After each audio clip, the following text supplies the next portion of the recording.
Hello Biggies and welcome to another blind taste test in which I'll be tasting, well, Jaipur. But believe it or not, I'm expecting all of these to taste subtly, or even not that subtly, different, as I test out the difference between cans and bottles with the same beer, and indeed different storage places around your home. So at the end of this video, we're going to know exactly how to store our beer and which is best, bottle or can.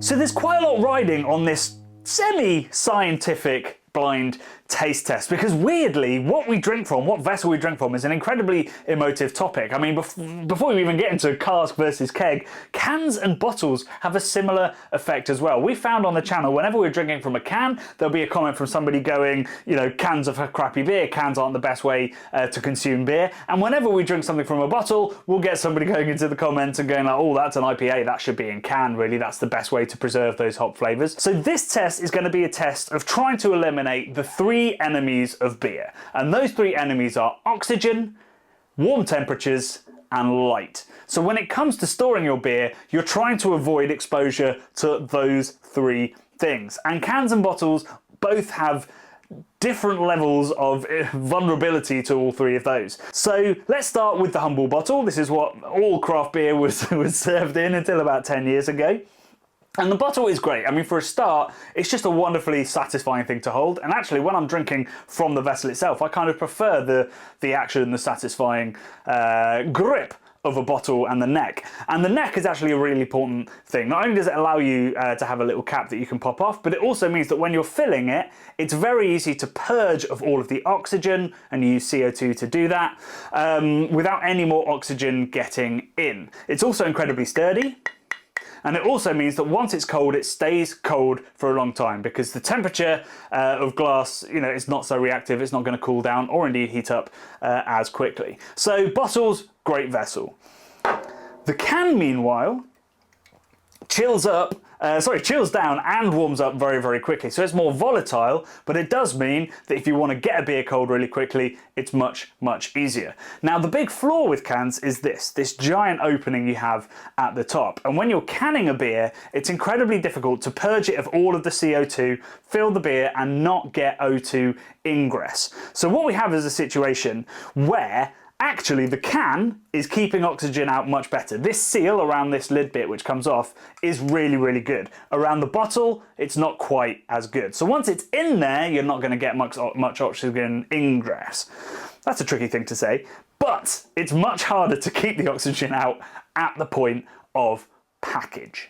Now, the other obvious benefit that cans have is to one of the other enemies, light. So here we obviously have light coming through that, and most bottles, all good beer, should be in brown bottles, because what that means is it's filtering out much of the UV light that causes damage to the beer in a process called light striking, which makes it smell essentially like skunk or a little bit weedy. With a can, you don't have that. There is absolutely no light getting in there. So we've talked about the various drawbacks and the various positives of these formats, and now we're going to dig into the various benefits and drawbacks of my scientific experiment. So let's start with the beers. These were bought directly from Thornbridge without them knowing, and they are brewed within 2 weeks of each other, so you know, it'll probably be the same hops, the same malt batches going in, so should be very, very similar ingredients. They will have been cared for, that's why I bought them direct, and they're about 3 months old, and there's a couple of reasons why I'm happy with that, but the main one is that most beer is not drunk bang fresh from the brewery. I know lots of you probably do prefer to buy from the brewery, but I wanted to have something that's representative of what's out there in the market, in supermarkets, in bottle shops, in bars, in pubs, in restaurants. So as soon as these beers arrived from Thornbridge, I put them into 5 different locations that would test the limits, test the variation in temperature and in light. Oxygen, obviously, oxygen's pretty level wherever you are in my house, certainly, but oxidation is sped up by higher temperatures, so that's how we've tested that as well. So one of the pair went into the fridge, which I'm going to tell you now, even before the experiment, is where your beer should be stored. So that was dark and cold. Another set was kept in the box in which it arrived, so that was dark and warm. It's just kept at room temperature. Another one was kept in a window, but not in direct light, so that's warm and non-direct light. Another one was kept outside. It's summer as I film, so that was kept in very bright light, direct light, and warm, and then another one was kept in an open chiller that I have kept cold for 48 hours. All of these have been kept for 48 hours in these conditions. I've kept it cold, but in direct sunlight. So we've got cold, but direct light. So I think that covers most of the possible variations that you might actually store your beer, whether it's a garage, a cupboard, a windowsill, the corner of your house, a fridge, maybe, you know, a dark, coldish place like a utility room or something like that, where you might store your beer. And we're going to see not necessarily which one is best, because that's the fridge, but which one is the next best bet, because unless you're like me, you probably need food in your fridge. Now, in terms of how I'm going to taste these, they all have their locations written on the bottom. I will not be looking at that. I will be handed a pair and not know which one I've been handed. So without further ado, that's a lot of information, but it's all going to become clear as I taste through 10 vessels of Jaipur. So all the beers have been chilled down to the same temperature now, and the blind taste test can begin. I'm going to start with the bottle with my trusty Hermetus, and let's see what state this beer is in.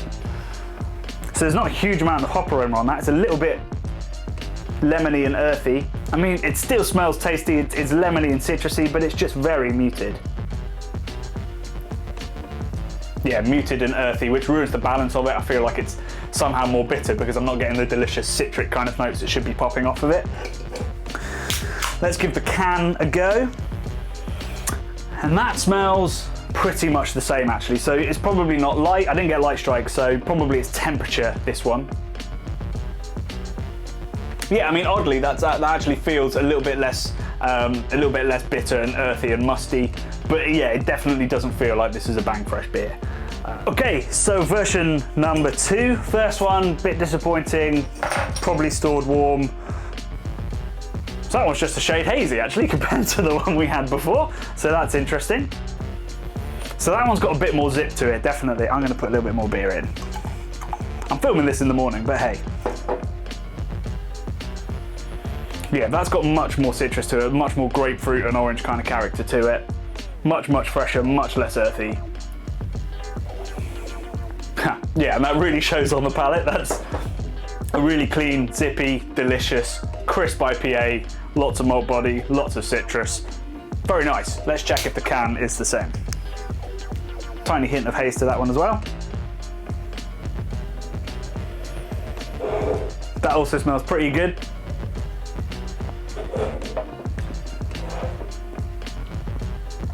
Yeah, that just tastes like a banging West Coast IPA. Okay, beer number 3. Back to crystal clear. So, I mean, some of these were stored upright, some of them weren't, so potentially that's what it is. There's just a little bit of sediment that's settling out in some of them. And if they were stored cold, potentially they might settle out a little bit better. Okay, we're musty again.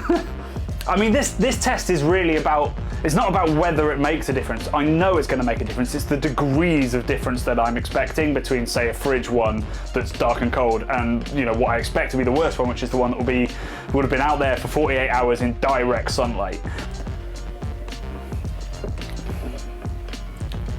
Yeah, and on the palate again, like really earthy. I did not expect the difference to be this clear.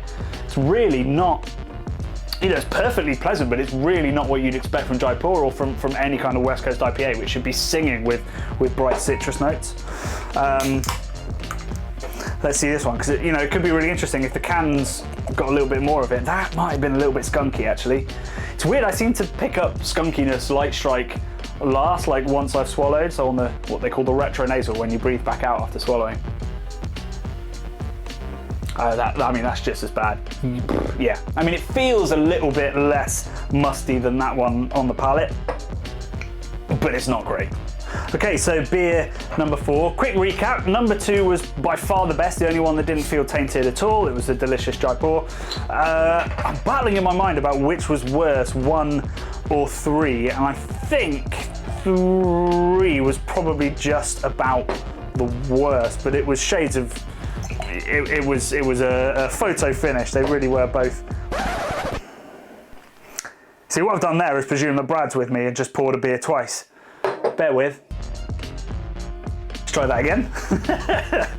So that's for the can. Don't drink from the bottle. What's happening to me? Like I said, it's morning. I'm getting drunk. So interestingly, the head totally dissipated on that one, which didn't happen, I think, with the others. Yeah, and that's pretty dead too. I'd say there is a bit more citrus than 1 and 3. If I was served that, I'd be like, hey, it's not on form, but it's tasting all right. Yeah, that's tasting all right. It hasn't got that really, almost kind of granular earthiness, like literally chewing on dust or earth. Let's see if the can's any better.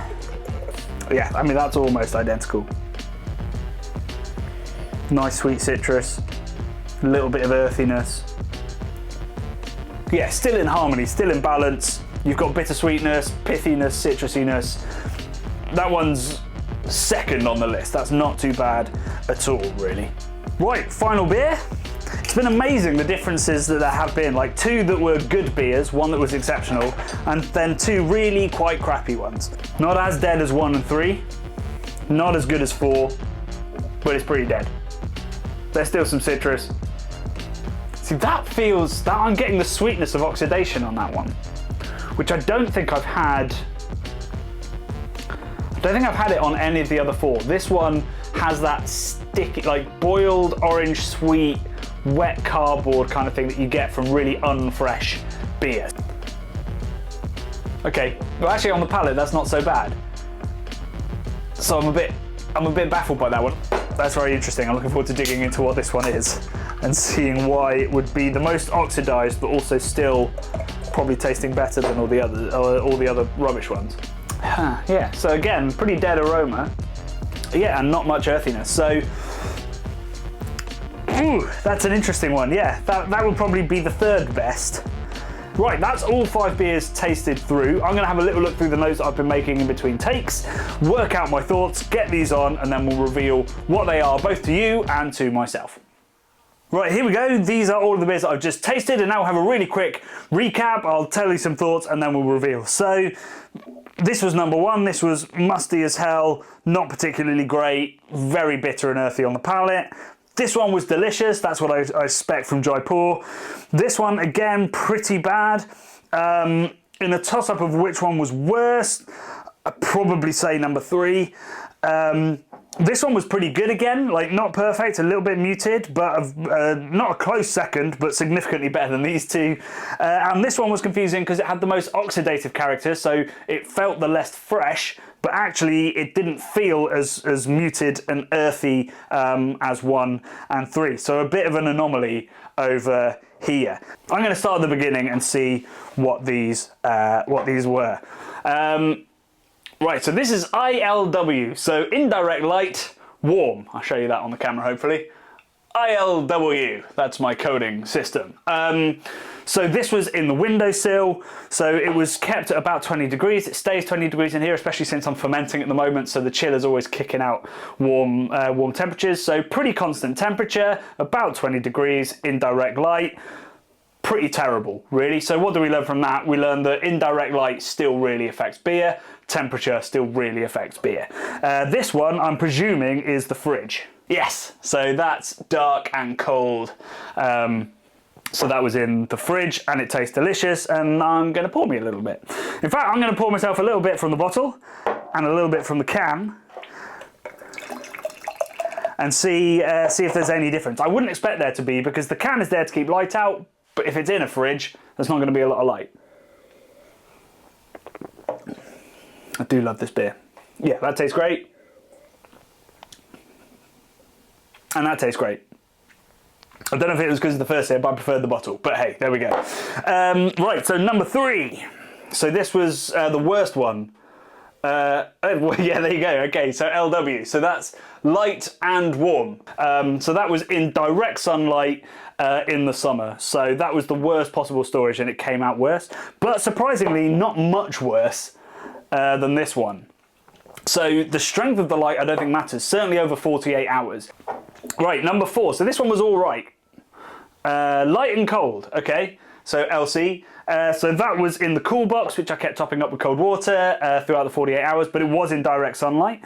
So what we learned from that actually is that the brown glass does a pretty good job. You know, that had, it wouldn't have been 48 hours because obviously nighttime, but you know, it would have had probably 24 hours of direct sunlight, but because it was kept cold, it comes out a close second. So you're better off certainly in winter, even if it's bright, keeping your bottles outside rather than like in a cool, dark cupboard, potentially, if that cupboard is roughly room temperature. Which means number 5, I can't remember what number 5 should be. Dark and warm, dark and warm. So this was in just in the box that the beer came in. And so that one had the oxidative qualities, but wasn't as musty as the others. And I would... how would I explain that one? I mean, if you can explain that, stick it in the comments. But what I would presume is that by being in a box and in here, which I've already said is a very steady temperature, because I don't think that fluctuations in temperature are great for beer. So I'd imagine that being kept at about 20 degrees, but in the dark, is all right for beer. It's certainly better than the outside one, which would have fluctuated, or what was this one? Indirect light warm. Or better than being in light. So this one was constant temperature as well, but the light was a real issue. So let's be super clear. This is one person's palate, only 5 beers, not in particularly scientific conditions. So obviously, like, the temperature would have varied for the beer in the cool box. The temperature would have varied for the beer outside, but not in the cool box, because obviously at night time it's significantly cooler than during the day. So there are definite flaws in this argument and in this experiment. But my views are, obviously keep your beer in the fridge. And interestingly, if you do keep your beer in the fridge, the actual format doesn't matter that much. So then we get to the 2 worst ones. And from that, we gather, in this experiment at the very least, that temperature matters more than light. So the brown bottles do a pretty good job. The cans obviously do a great job with light. But temperature, neither of them are particularly helpful for. And we know that because both of these were kept warm, and the one that was kept cold but in light actually came second, came above the dark and warm. So 100% keep your beer cold as the first priority. So even if it's just an ice bucket outside, even if during winter it's just outside, even if it's in light. So the final thing I'm going to do is take the worst beer and try it out in can and bottle, because to be honest, throughout the taste test, I didn't notice that much difference in between the cans and the bottles, particularly when they were pretty well kept. So I'm going for the absolute worst one to see whether it has made a big difference being in a can. So they look pretty identical. Oh, it smells so sad compared to number 2. So yeah, it is a little bit skunky. So that's the bottle, and it's hugely disappointing. And I'm fairly sure there's a bit of skunk there. It could just be in my head now. So let's see if there's no skunk to this one. Damn, I think I'm biased now. I mean, there's absolutely no skunk. Yeah, I mean, that smells funky and weedy. And that one just smells of dirt. So yeah, I mean, I think there is a difference. Neither of them are pleasant, if I'm honest. If anything, the light strike adds a little bit of complexity back in after it's been completely destroyed. So that is light struck. That is not. But it's no better for it. So conclusions. Get your beer in the fridge. Get yourself a beer fridge. If you can't, store it outside. If it's winter, doesn't matter too much about sunlight, but keep it off if you can. The next best thing is to store it in a dark, warm place, but ideally cold. I guess the biggest takeaway though is how much difference it actually made. You know, obviously I'd like to think I have a good palate running a beer channel, but it was night and day between, particularly because the random order threw up the 2 worst ones and the best one in the middle. It was absolute night and day between those beers, and I'm amazed by how much difference it makes. So get it in the fridge and get it in a can, which leads me to the last thing I want to say in this whole video. Cans are the best format for hoppy beer, and we've used a hoppy beer here because hops are incredibly delicate. And I know there's going to be somebody in the comments saying that cans are lined with BPA, which is a pretty nasty chemical. That's not true of almost any cans anymore. They're all epoxy now, which may have traces of BPA, but nothing that's remotely dangerous, nothing you wouldn't just expect in your water source. It's now all epoxy. Other people might say that when you drink beer from can, it tastes of metal. It's possible. It's possible that it tastes of metal, but it's not from the can, because the can is lined. If you're tasting metal, then it's coming from your lips being on this can, so the best thing to do is decant it. I'd also recommend you do this test, you know, find a brewery that you love that does cans and bottles of the same beer and give it a go and see, even if you just do this one. So one in direct light in summer outside and one in the fridge, and you'll see what I've seen, which is that it is a different class of beer after just 2 days.